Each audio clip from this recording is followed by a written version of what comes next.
Good morning, everyone. Thanks for joining us today. It's a beautiful sunny day here in Minneapolis. That's where I'm zooming from. My name is Pastor Aaron Brockmeyer. I serve as the senior pastor of Faith Baptist Church in North Minneapolis. I also serve as the city network leader, along with Nathan Miller, of Made to Flourish. And so we are excited to be able to host this presentation with Joy today. Made to Flourish, if you're new to the network or if this is the first time you've heard about it, we'll give you a little bit of an introduction to it. I'm going to introduce my fellow City Network leader, Nathan Miller, in just a second. But let me just whet your appetites a little bit here. Made to Flourish, for me, has made me so much of a better pastor, a leader. The content and engagement always is challenging and relevant. And so I have the joy and the opportunity to not only serve as a city network leader with Made to Flourish, but engage with the content and the network. And it's a rich experience. So I think you'll get a taste of that today with Joy's presentation. And we hope that you are able to engage even more down the road. So with that, I'd like to introduce my fellow city network leader, Nathan Miller, and he'll give you a little bit more information about the network. And then we'll transition to Joy's presentation. Good morning, Nathan Miller here. I also am here in the Twin Cities area, South Metro, Prior Lake area, and have a distinct privilege to serve with Aaron on the city as a city network leader with Made to Flourish. Made to Flourish is a really wonderful organization. We're dedicated to growing the numbers and influence of pastors and churches that are actively integrating faith, work, and economic wisdom for the flourishing of their communities. And we primarily do that in three different domains. We believe that it all starts with the pastor. And if the pastor is flourishing, that can then lead to flourishing churches, kind of moving out in concentric circles. And lastly, that communities will then flourish if those churches indeed are flourishing. And so when we gather, when we do events or focus in on topics, we like to keep in mind some of these main domains. So even today, as Joy shares, we're going to be zooming in on how do we as churches posture ourselves towards the community and doing some work there that hopefully, Lord willing, will lead to community engagement coming out of today's meeting. So we want to see flourishing happening in all these realms. And one exciting piece with Made to Flourish is that it is a national network. And so wherever you're calling in from and joining us today on the Zoom meeting, we'd encourage you to look up to see whether there might be a city network near you that you could join in with.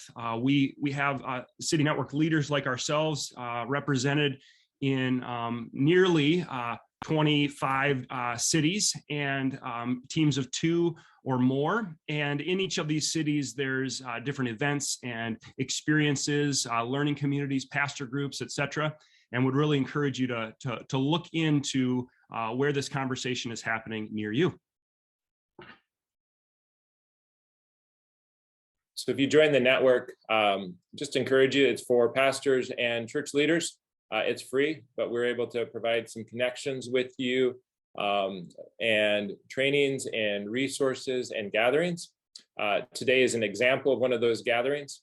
But if you go to Made to Flourish, get the box, we'll send you, I think it's a quarterly magazine that we publish, some great articles with leaders wrestling with the integration of faith and work and economic wisdom. How do we become a church, not just for Sunday, but for Monday? And then how do we all engage in the everyday work, glorifying God and being able to do it together to seek the common good of the neighborhood? If you join the network, there's a lot of resources. We have some books available. This is one of the classics with Work Matters. This is a great one for youth leaders to get the perspective of how your work matters, even as a student, and to lay those foundations. Nathan and I are co-leading a pastor group and a leader group through this book right now, Discipleship with Monday in Mind, talking about different ways and creative engagements to bring just bring the pastor and the churches into equipping people for their Monday work, whether that's landscaping or leading a nonprofit or being a CEO. How do you disciple people for that? And then this is another excellent resource that we're able to provide. This engages a little bit more with what we're talking about today. How do you engage in your network, your neighborhood? So again, that is available if you go to madetoflourish.org, get the box. And one of these opportunities that we are able to do for trainings and gatherings is to be able to host stuff like this. And this is just an exceptional opportunity today. Joy will be able to give us just a good perspective on how do we look outside of the church, look into the neighborhood for partnerships. If you are not familiar with Joy Skjegstad, you should be. Joy is a wonderful consultant and leader. She's the author of a number of books. The most recent one is Real Connections, Ministries to Strengthen the Church and Community Relationships. I love interacting with Joy. She's in the Twin Cities here. And when I interact with Joy, I always come out of it with ideas and some really practical steps on how I can improve as a pastor and how our church can get outside of our walls and engage with the community. So with that, I'm going to hand it over to this presentation over to Joy, and she can take it from there. Good morning, everybody. It's nice to see you all. I've really appreciated working with Nate and Aaron here in the Twin Cities. I'm trying to get to do slideshow. Here we go. Okay. So I can recommend that to you. And I think at the local level, Made to Flourish is doing a lot of really interesting things. And I especially appreciate their focus on the health of the pastor and pastors having balanced lives. I feel like that's a really critical piece of this. Well, I've been working on community partnerships, I don't know, maybe back to when I was in high school or something. I believe in the power of them. So I think I've always lived in the city as an adult, and I think in the city and now in many communities, we're dealing with complex issues that no one organization or certainly no one person can solve or come up with solutions for. And so partnering is really necessary. And I think as Christians too, there's an added blessing to it. So I think, and I'll look at some of the scriptures with you, we're made so that we ought not be alone and be trying to do these things by ourselves. So we talk about the body of Christ and add this image of us kind of looking at each other, people within the body of Christ, and noticing our gifts and assets that we bring and kind of having a mutual appreciation society and partnering together. But I think we're also called to kind of turn outside and look into our communities, you know, whether or not people are church going or Christian, but use that same lens, look outward and say, you know, what gifts, abilities, assets do the people in our community have, do the organizations in our community have, and how can we partner together to really make a difference? So in the chat, why don't you write, you know, which community organizations have you partnered with recently, and just make a note of what did you do together? And then we'll revisit those in a few minutes. So I'm going to do this. There'll be 2 other spots where you can write in the chat if you so choose. I'll have questions. We'll see how the time's going, and then Aaron can maybe read some of those, and we'll do questions at the end. And we're going to stop at 11, but we can continue on if people have further questions and want to chat. So here's propaganda about me. This is one of my books, 7 Creative Models for Community Ministries. So this is for churches who've decided this is important and are looking just for some ways to do it. So it's practical, step-by-steps. You can order it from Judson Press. My first 2 books. So if you're a church and you want to start a separate nonprofit organization, this is for you. And this is all about writing grants, kind of the whole process. So this is at these 2 are at Roman and Littlefield. And then the new book is called Real Connections, Ministries to Strengthen Church and Community Relationships. I wrote it with my colleague Heidi Unruh. And this is really for churches. I think it's especially important as we're coming out of the pandemic to put a new focus and maybe a better focus on developing deeper connections with each other in the church, but also using a really relational lens as we're connecting with people in the neighborhoods around our churches. So chapters on how to talk to strangers, there's one on community partnerships, one on church partnerships, one on how to have a difficult conversation. So you can, this is a live link and you can order this from Judson Press. And I'll talk at the end about services that I'm providing, and I'm doing a number of them around community ministry strategy for churches and helping churches use the Real Connections material to really come out of this. I think we're still in the pandemic, come out of the pandemic with a focus on relationships and maybe being able to do that better than we were before. So I just got a couple of thoughts about doing this from a faith perspective. I think this is a critical verse for us as we think about partnerships. So we're not supposed to be, I'm good at everything and I could do this all by myself. I don't think God made us that way. So I just feel like this is really practical advice from Paul. And I think it speaks against that idea that one organization or one person is especially gifted and should be calling all the shots or doing all the work. Like we're in this together. And like I said, we're looking at each other with admiration and delight within the body of Christ, but also doing the same thing, looking into the community and saying, what delightful is happening? What's successful is happening? What are people doing with the many gifts that they have? Yeah, so I already said this. I just think we really do need each other. And I hesitate to say there have been good things that have come out of the pandemic just because people died. But I learned something. I think a lot of people learned something, is that we had a complex community issue affecting our communities. And we really had to talk to each other to get information. We had to get resources from other places. So I saw a lot of churches develop new kinds of partnerships, you know, of various kinds coming out of the pandemic. Yeah, I think we're looking at all people and gifts being valued. So we don't have a pecking order when it comes to spiritual gifts, or when we look at other people's assets. We don't say, well, you know how to get money and manage money, so you're at the top, but you know how to, you're good at like mowing the lawn and setting everything up on Sunday mornings, which I'm super grateful for anyone who does that, because I don't like doing that. So we don't have a pecking order, so everybody's being valued. We're not doing this to exploit others. So I've been living and working in the city my whole life, and certainly smaller churches and organizations run by people of color have been exploited by bigger organizations, to be totally honest, sometimes by white-run organizations. And we're really at this to benefit everyone who's involved in the partnership.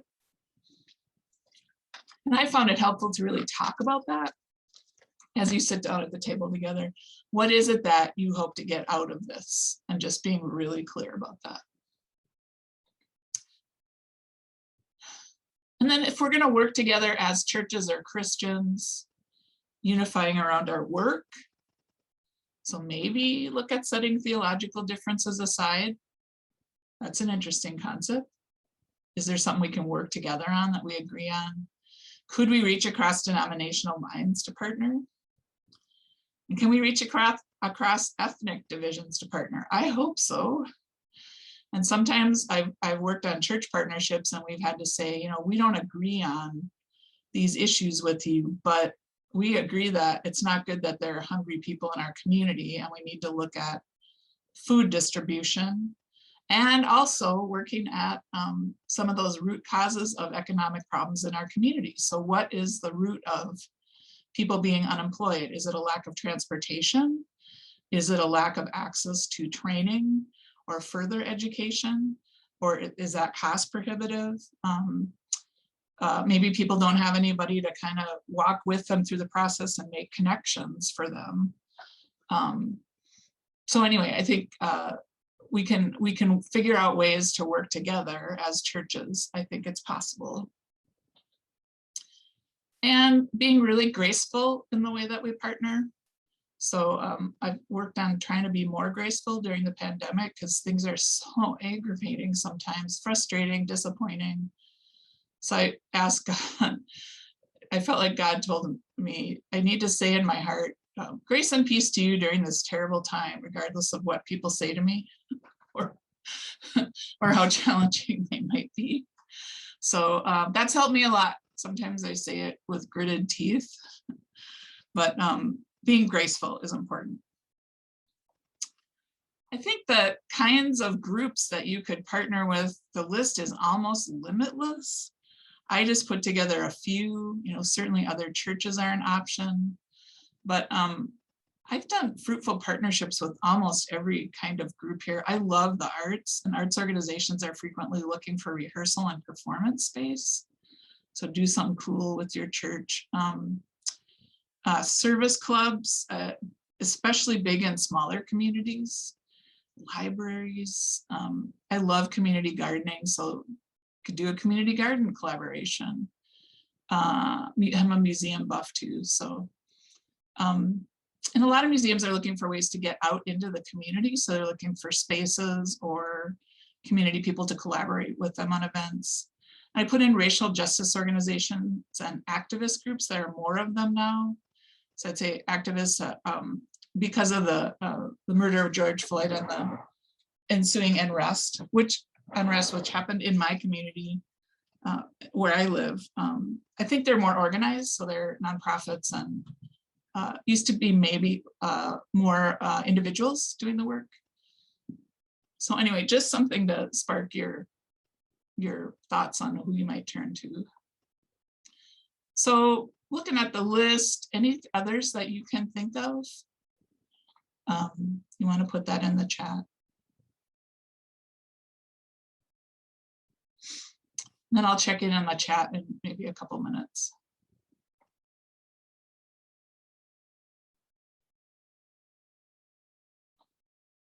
So ways to partner, lots of different ways to do this. Some are easier and some are harder.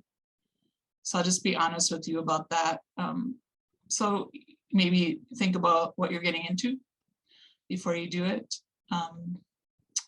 So there are some degrees of working together. So from more casual to really committed. And I think if you're making referrals back and forth, I've done that. I mean, that can be really significant if you're working with people who are vulnerable, who need a variety of services. So I've done a lot of work with organizations that work with the unhoused. So they probably need medical help, mental health services, maybe legal help. Certainly need housing, access to jobs and job training. So being able to refer out, kind of have a constellation of organizations that you're referring people to helps a lot. You might have people endorse what you're doing, can be helpful in getting funding or making a good connection in the community. I think co-planning is kind of at the next level. So you're really going to sit down together and say, you know, we think this community needs, we have a vision for another public park in this community, and we're looking at a piece of land that's being reclaimed. Why don't we all sit down together and talk about this? Like, what's our vision for this park? Who is it for? How is it going to be used? What kind of things would we like to see happening there? Space and equipment sharing, I think, is the next level. Sharing space sounds easy. I think it's hard in many cases. So, and then staff and sharing funding would be kind of the highest level, I would say. Yeah, and it makes sense, I think, in a lot of communities and a lot of situations to maybe share a staff person, but you've got to really spell out who's doing what, when, and for whom. Just be really clear about it. So some thoughts for you would be doing some shared special events. Block parties are awesome. I think it's great when, so it's often part of National Night Out. When neighbors come out into the street, we block off the street and we get to know each other and do fun stuff. So it's a great way to partner. It might be with community safety personnel at your police department or with a neighborhood association, for example. I think working together in the fight for social justice, so looking out in the community and saying, who can educate us and train us? who has ways that we can plug in, as a church or as an organization, looking for groups that are working on those issues and that have a lot of expertise in them. I think that's been another thing that's come out of the pandemic. Well, and George Floyd and the unrest would be, I think groups are banding together a little better than they used to.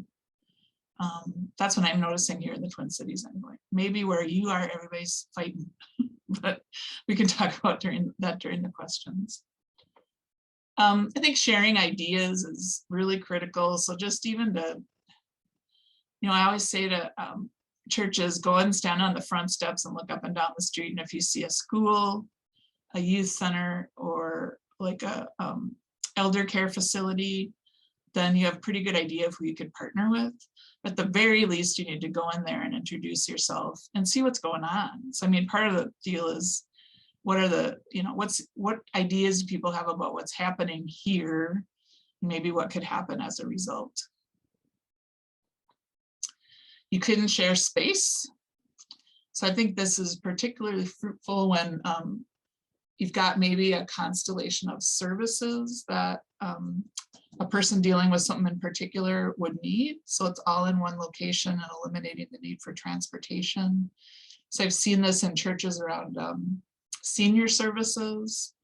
I've seen this for people experiencing homelessness. So might have an array of services available in the building. Even to the point where I've seen like people from government have a worker housed in a building so they can help people sign up for benefits that they're eligible for. And then they can get access to other services maybe provided by the church or nonprofit as well.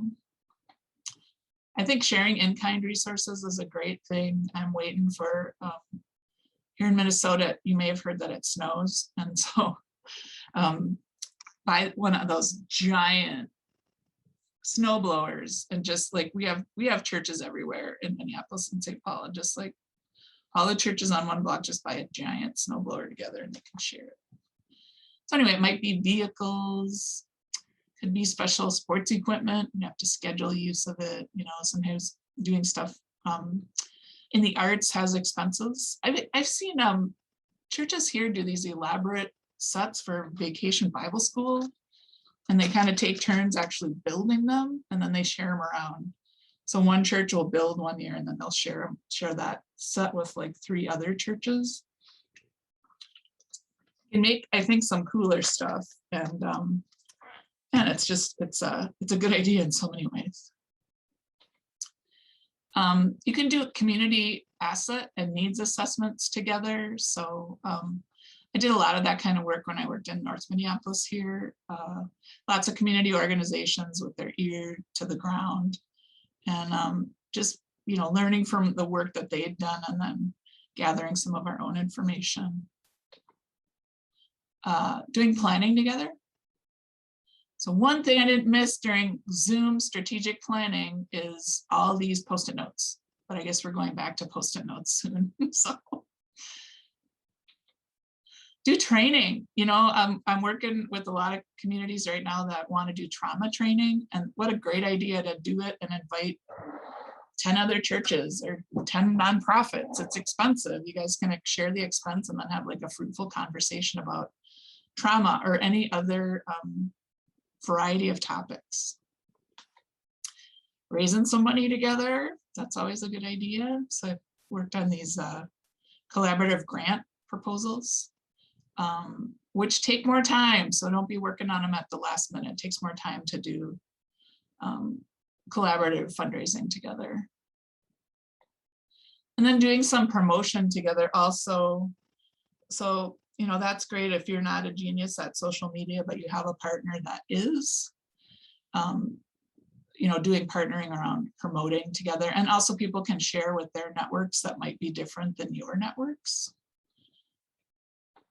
And then sharing staff. So I love guinea pigs. I always have 2 guinea pigs.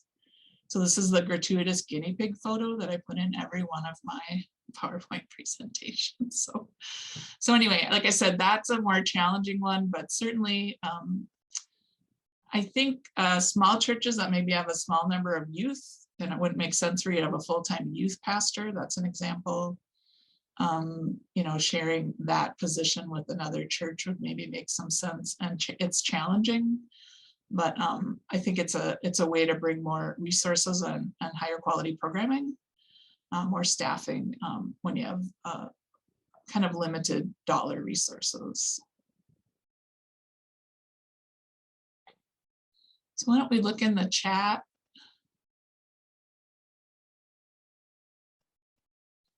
You want to read off some of them?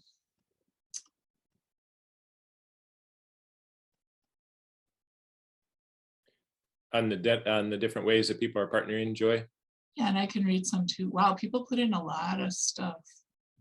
So Aaron's got a lot. Aaron is great at partnering. So you should know about Made to Flourish if you're in the Twin Cities, but also look at what he's doing in his church.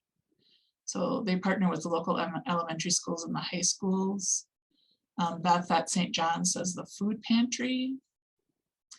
Yeah, and it used to be like every church would have their own food shelf. And I think I've done a lot of work with food shelves, and I was on the staff of one, and food shelves have really upped their game. And they can buy food more cheaply than we can. And so if there's a food shelf, food pantry near your church, partnering with them makes sense. Aaron's saying local neighborhood association providing meals, sleds. Oh, the kids were online at school, so we need to go outside and run around for sure. Phil is with Interfaith Action here in St. Paul. It's Ramsey County Attorney's Office and Minnesota Commissioner of Public Safety. Cool. Got another food shelf, mobile home park. Yeah, and a homelessness prevention program. Oh, we're awesome. Working with hospital social workers. Yeah, and you can read the rest of them. Nate says Second Harvest. This is interesting. Posey County Christmas Assistant Program. Yeah, so you're connecting with businesses. What a concept. I feel like nonprofits sometimes forget about the for-profit sector. It's like, no, businesses are great partners. Yeah, and you can, like Aaron said, you can put questions in the chat at this point if you want to. So thanks for sharing those. Looks like a lot of work on food insecurity and homelessness, and doing school partnership stuff for school kids, which was essential during this time. So benefits of partnering. Why would you even want to do this? I put a big pile of gifts because I think it does have a lot of gifts, and I'll talk about some of the limitations of it as well. I think you can experience more fully the body of Christ.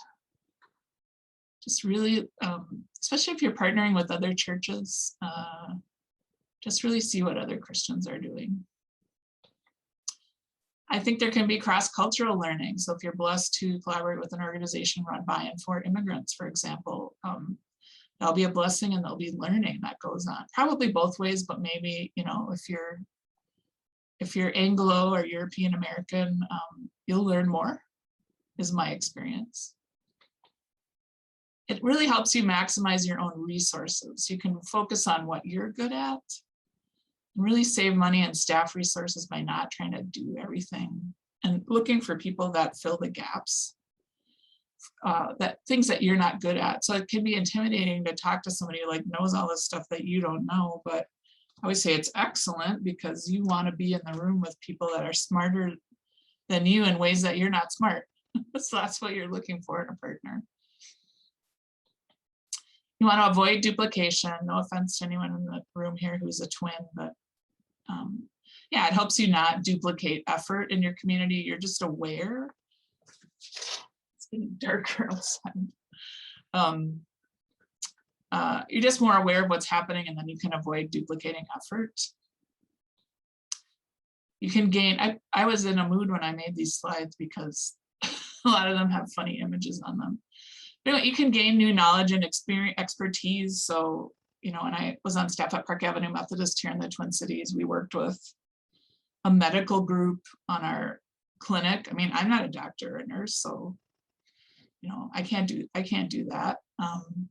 Partnering with the youth sports organization. I'm not that sporty myself, so I wouldn't be out there running up and down the soccer field, but we partnered with the soccer team. and they came in and did programming. So that's what I'm talking about. And then for you, if you've got a generously sized building that's not fully used as a church, it helps us to be good stewards of our facilities on options for making sure they're fully utilized by the community. And then can help you broaden your network. So think about that, you know, people who know people you don't know, you know, ability to build new relationships in the community.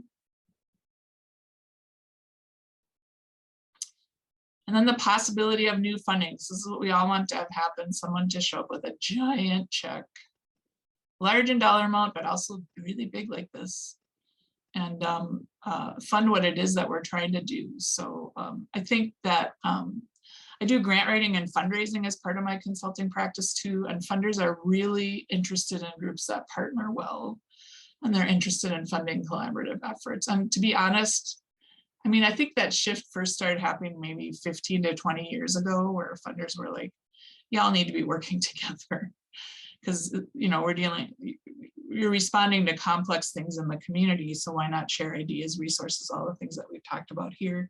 Maybe that's why I was first interested in it, to be honest, but seeing it as being powerful in many other ways as well.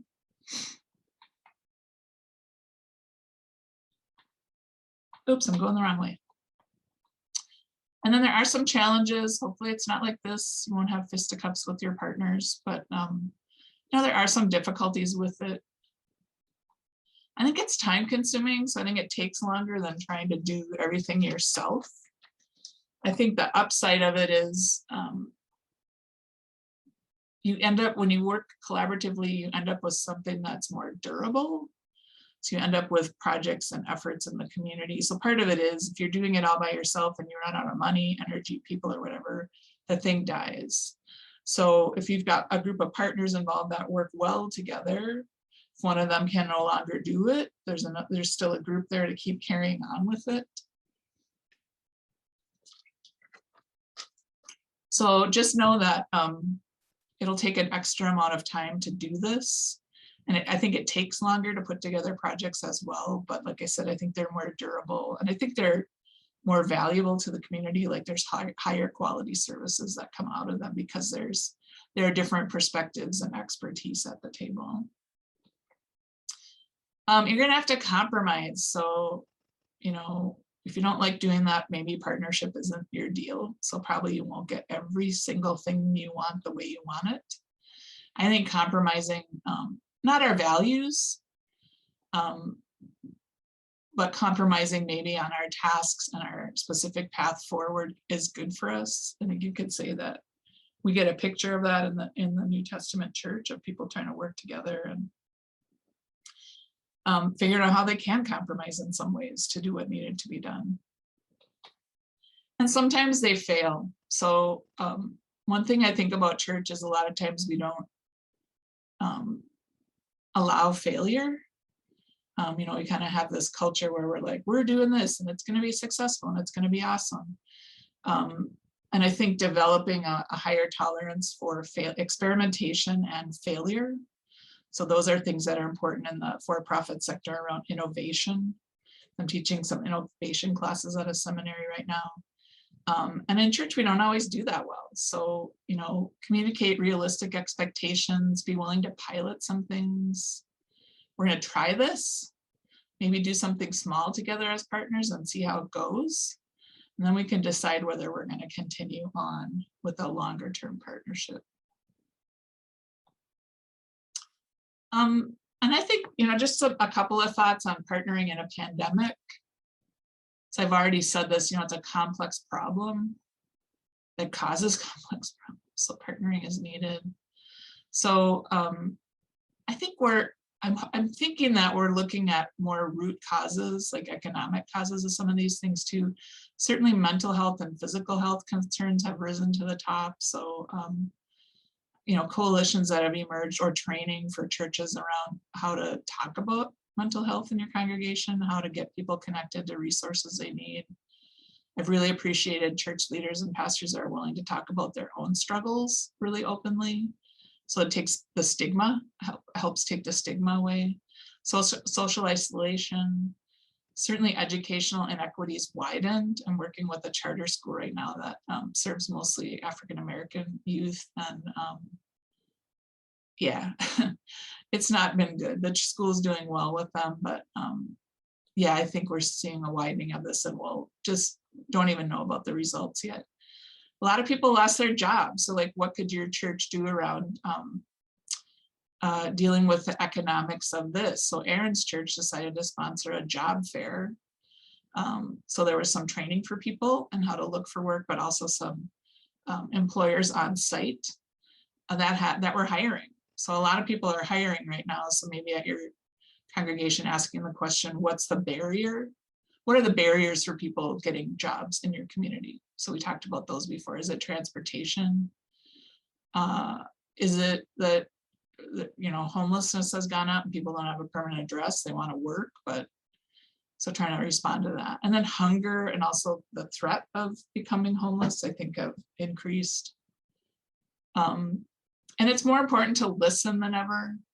So I just advise people to join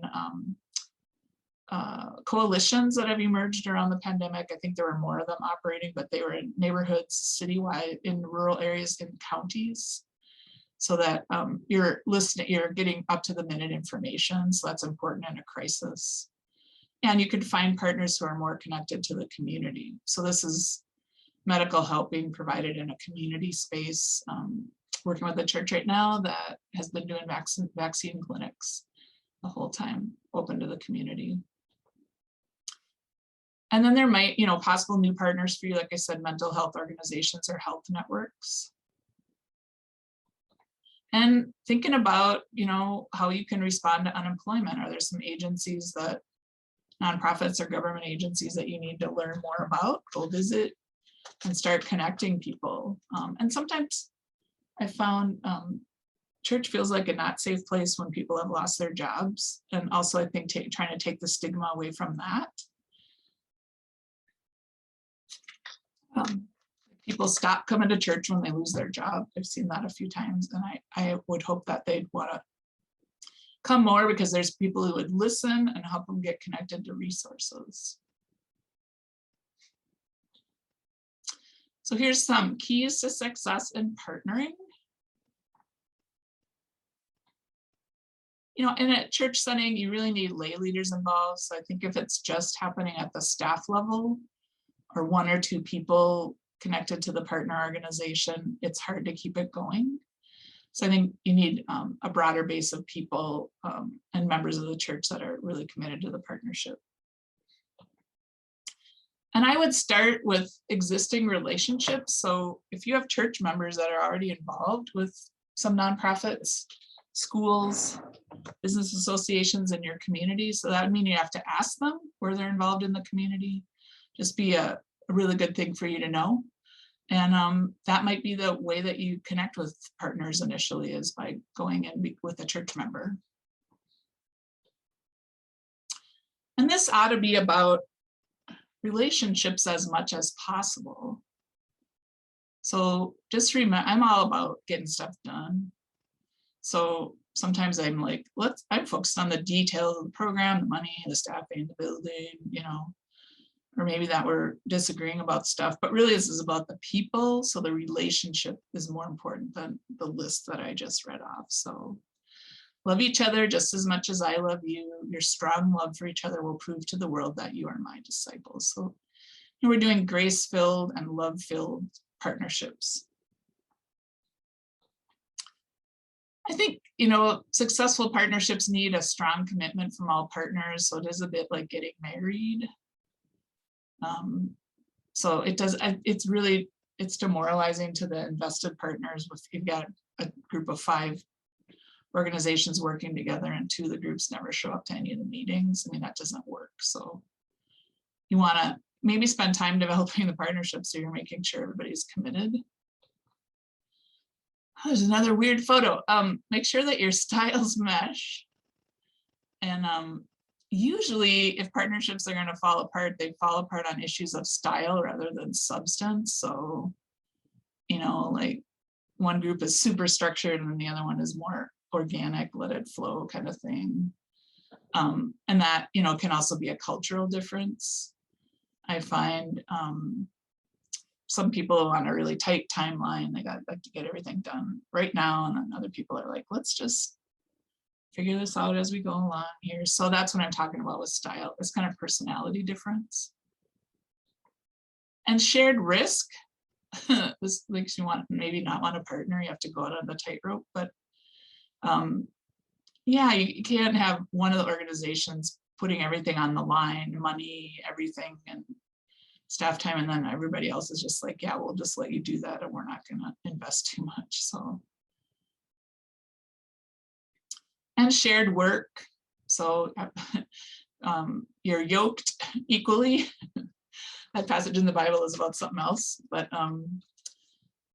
yeah, you're really sharing the work, and you can divide it up based on your skills and gifts and resources. So maybe everybody's running the communication, you know, one group's really good at that, another group is good at logistics, another group is really close to the community, so they're going to go out and have conversations and do listening. So, and then I think it's a good idea to put it in writing. I don't think every time I do one of these and there's a lawyer involved, sorry if you're a lawyer, it ends up being like a 10-page, yeah, hard to decipher contract, but you know, just a simple agreement on this is what it looks like to share space. This is who's going to clean it. This is who's going to replace the toilet paper. Yeah, sometimes partnerships fall apart based on toilet paper because it's super annoying. So that's what I'm talking about. Just put it in writing. You know, we're going to provide this amount of money. We'll provide this many volunteers. We're committing to bring 20 to the after school program, and we'll take care of that. So communicate, communicate, communicate. So I think having, you know, specific times when you meet even, because I work on city projects and it's a huge push and they're doing this all the time. And you know, can we take a break once a month and sit down together for a couple hours and say, what's going well? What's not going so well? You know, how can we fix it? So that, you know, it's easy to not talk and then it's like something is not going as well as it could. And then you don't have the opportunity to remedy it. So, and then saying thank you. Thank your partners all the time for what they are able to do instead of focusing on what maybe they don't know how to do. So I think repeatedly doing that. And don't forget to party. So definitely have celebrations together. This is not a very COVID safe situation at the current time, but post-COVID or party on Zoom, I don't know. I've seen mixed success with that. So, but anyway, party in your heart. And then maybe if you want to write in the chat, what's been critical to the success of your partnership, like partnerships, if there's one piece of advice that you would give people about what to do or what not to do when partnering, just put a few thoughts in the chat and then we'll revisit that in a minute. And then I'm going to give you the full information on services that I provide, and some of this I do with my colleague Heidi Unruh, I wrote the Real Connections book with, but coaching and consulting. So I can do this on my own or with Heidi, retooling your community ministry focus at your church.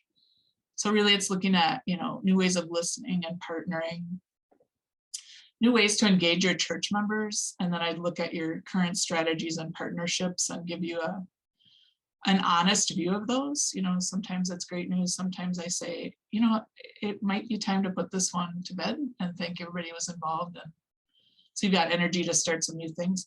I do strategic planning and visioning with churches and nonprofits. I love doing that. So if coming out of COVID, you're feeling like you just really need to listen to your congregation or your constituencies and plot out a new direction. I'm doing a strategic planning retreat with a nonprofit in a couple of weeks. And we're just, part of what we're talking about is like, what changed? Like we changed during the last year and a half, what changed in our community and what are the implications for what we do next? So we're plotting a path for growth in their case and like strategic focuses around programming. And then I see some of you are on with intermediary groups and denominational leaders. So we do coaching cohorts. So this is a little bit of information about those. So on community ministry, we do cohort focused around listening, discerning. We're good at program design. So that's just an example. It's a way for people to talk to each other and share ideas. We do training series and then an in-person training weekend. What a thought. I used to do that before COVID. I'd travel someplace and like do some training for 2 days, and it was super fun. So we do that too. And then on the new book, yeah, like lots of training and coaching around these topics. So this is related to welcoming new people into your church and making a path for them to build some real connections with people. So this is around the new people, becoming good listeners, connecting with people who are hidden and hurting in your church and your community. So people that are facing a lot of challenges and just really need some support and some caring listening, and then getting to know your neighbors. So it's kind of a lot of information. So anyway, I laid that on you. You can look, you'll get the PowerPoint, and I'd love to connect. So here's my email, and I just like hearing what's happening around the country. So if you email me and schedule a Zoom, there's no obligation on your part to hire me, but would love to talk about some strategic planning and visioning, or doing some community ministry work with your church. And then this idea of doing the real connections piece. And Heidi and I really like doing group work. So I don't know, work with the other Episcopal churches in your area, or, there's a council of churches on here. Is there a way to pull a few people into a cohort to do some work on this? So, yeah, now I have more than 35 years of experience. So I started working on this when I was 2 years old. Well, should it's time for questions. If you want to put questions in the chat, that's how we're going to do it, right, Aaron? Yeah, we can. I can read some, put it in the chat.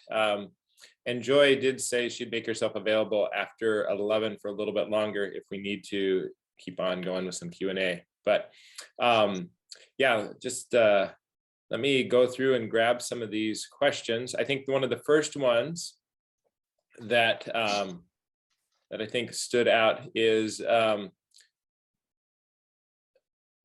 do you engage, or it was Vince asked, how are public schools open to churches helping with tutoring and reading?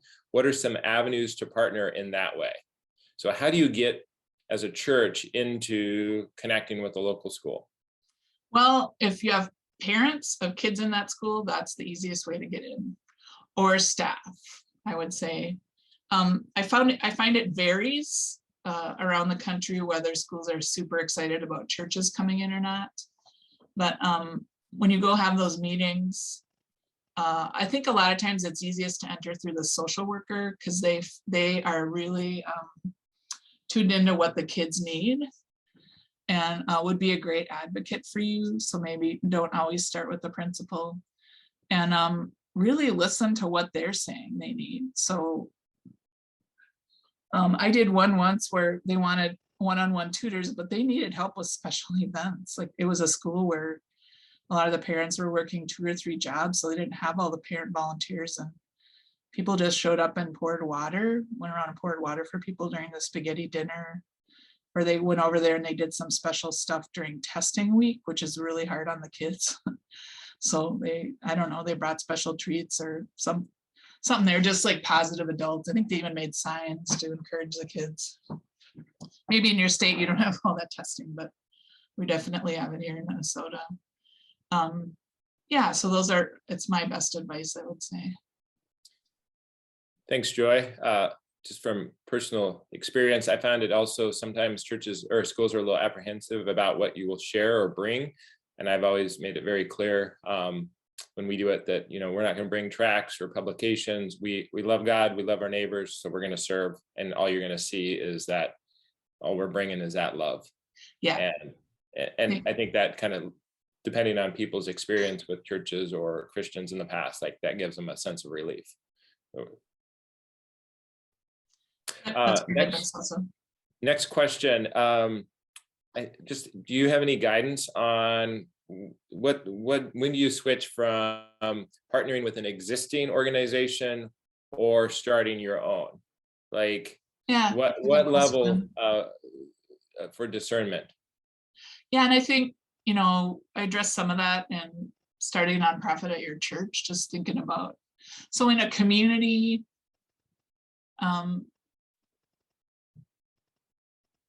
yeah, I think, it's part of it is, are there so many needs in the community that the organizations can't handle it? They don't have the capacity. So if in your community, they're just, and part of it's geography. So I wouldn't open a food shelf across the street from another food shelf. But I've worked a lot in Indiana. So hi to Indiana peeps with the Indiana Center for Congregations. Just figuring out if people can get to the resources that already exist. So when I worked on the north side, there's like a pocket, it's in the city and there's certainly transportation, but there was a pocket in there that didn't have much going on for youth at the time. And the kids were not going to cross the major streets to get there. So I think part of it is, geography, part of it's capacity, does your community need? And the other thing would be, are you doing something different than the providers that already exist? Some people say we do faith-based addiction recovery programming, for example, and there isn't another faith-based program in our community, and we feel like it's different enough that we should start a separate nonprofit. And then, do you have the resources to run a nonprofit? So there's a whole other layer of work. You have to form a board. There's some administrative work, paperwork, if you're just not good at that kind of stuff as a congregation, then you have to be honest with yourselves and say probably partnering is a better option for us. So then we don't have to tie ourselves down to all that other stuff that we really don't like and aren't that great at. So anyway. Thanks, Joy. We probably have I have one more question to ask, and then maybe one more person to text in a question. And again, Joy was able to stay after 11 for a little bit if you wanted to interact a little bit and ask her some specific questions. But if you have one more question, to throw that in chat, I'll ask the one that came up. Just with right now, it seems like finding volunteers to serve on boards like that. Logistics is a challenge right now. This person was writing about a smaller community, but I think that's all over. How do you have any suggestions in the need for the volunteers to be on the boards and filling those roles as you're working and partnering together? Yeah, I think at churches, generally we have too many boards and committees. So I think it's a great time to assess whether that's the case at your church. And the ones you have, are they well run? Are they functional? Do they produce things? So I work with churches on that issue. I'm doing this at my own church. I feel like God's given me energy to do super fun events. So I helped organize Blessing of the Animals. We did like a wall of saints of art for All Saints Day, and now we're doing this like cultural mashup Advent hootenanny on December 4th. We have Karen people in our church and they celebrate Sweet December at the beginning of the month. And we're organizing by the project. So I'm told I have to be on a team. So there's team people involved, but I'm just inviting. I say to people, can you show up, for 3 hours on this Saturday and help me with this event? So all my friends are like, okay, maybe I need to avoid her when I go to church because I'm enlisting people. So I think the invitation has to be very personal and it needs to be really specific around some particular things. And if you need to pause or maybe pause committee meetings for a while, if there's not a lot for groups to work on, and take a look at your governance structure. That's what let's just do ministry and work together. And whether or not we need to have committee meetings is unknown to me. But yeah, anyway, I can't do committee meetings because I'm like doing meetings on Zoom and in person all day for my job. And I'm just like, yeah, I can't do it. So. I see Cynthia's got her hand raised. we'll have her ask her question quick. And if we need to take it, Joy, if we need to take that answer after 11 o'clock, Yeah, that's fine let's with do me. that. Yeah. Okay, super. Joy, thank you so much. And I'm so sorry I'm late again. I don't know this time zone thing. But anyway, looking forward to seeing your whole presentation. Here's a question. And again, if you address it, just say, Cynthia, look at the recording. One of the challenges that we have, so we have quite a few ministries in the community, but we're struggling with kind of connecting the community to the church. I don't know if that makes sense. We're like doing a lot but we like, how do we get the community? And so, pre-pandemic, we're like, should we do community dinners? Should we do what? But again, it's like that connecting. We're doing a lot of going out and just struggling with how do we begin to do more of, okay, community, we want you to, I don't know, I guess engage with the church more. I don't even know if I'm asking that question right. Does that make sense? And people from the community may or may not attend your church. I think it's more likely if your community ministries are relational. So are you actually sitting with people and listening to their stories? And I'm not saying this in an accusatory way. No, right. But I think, so that's really what the Real Connections book is working on making your ministries much more relational. Yeah. Where you're making connections with people. The other thing would be, what if people from the community are working alongside you in doing the ministries? So if you're doing a meals ministry or a food ministry out in the community, what if it's like a combined group of neighbors and church members? And maybe there's some overlap at your church. No, and I think that's great. I guess my question is just, how do we do the inroads? And I agree 100%, because that is it. How do we build meaningful relationships, even to know, like, if there are needs that the church could be helping to meet? But I think we should hear from people what their needs are, as opposed to us just assuming, oh, we're going to jump in there and do that, when the community, there might be something completely different that we're missing. And so I think I'm just, and I do a community listening process, take 4 months and do that. So I sound like I'm touting my books all the time, but that is in my community ministry book. Okay. So there's a picture of that on the front of this PowerPoint. And I do that kind of consulting work with churches too. So really doing a deep dive and listening and talking to organizations is helpful to get kind of a big picture of what's going on in your community. And everything's changed. So I think we all need to do another round of listening, at least one, if not more, to find out what's actually happening. And then I think if you're doing programming that's for kids, I think engaging with the parents would be a way to start, because parents are generally pretty grateful, whether it's music or tutoring or whatever. If their kids are having a great experience in the program and it's helpful to them, I would do that. And maybe talk to some of the other participants in programming. Just as, if there's even one or two that seem like they're interested in talking to you more, I would probably start there. And I don't know if you have neighborhood organizations or block clubs in your area, but that would be another. I just think churches ought to be attending those. Yeah. Just to listen, like just sit there and listen. I don't think we have to come with solutions. A lot of times that's not helpful. So just a presence of Christian people and congregations there to be, like, we care about what's going on here. So yeah, thank you. Thanks, and I'll reach out. Thank you. Okay. And where are you, Symphony? I'm in Pittsburgh. So I'm in Pittsburgh. Cool. She's an awesome connection with the Made to Flourish network as well. She's doing some great work there. So if you can stay on for a few minutes after 11 or after this, we're just going to close this quickly, and then we'll have some time to engage for additional Q&A and connections if you'd like. But let me wrap this up. I cannot encourage you enough to connect with Joy. Again, like she said, she'd love to do a Zoom session with you. She's very, very, very, very helpful and practical, and can really help you move forward from where you are. So encourage you to reach out to her for consulting.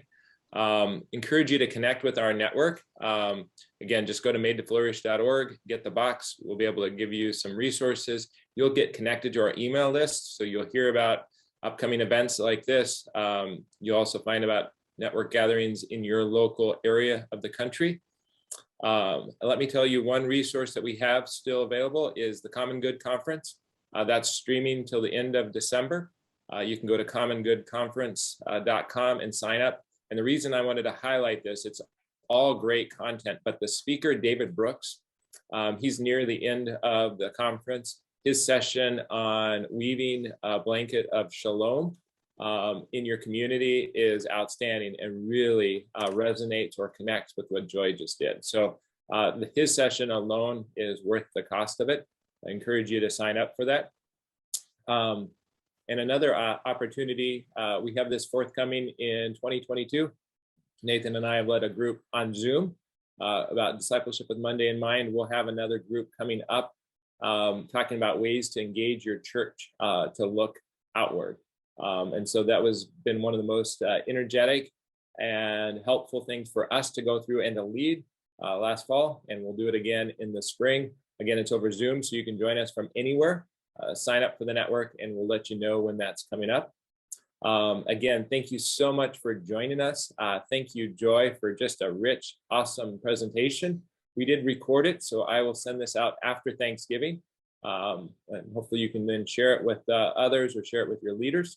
And just thank you so much for giving your time today. And just pray that God would bless you in your current work, that he would give you favor and bless the work of your hands. So again, thank you for joining us.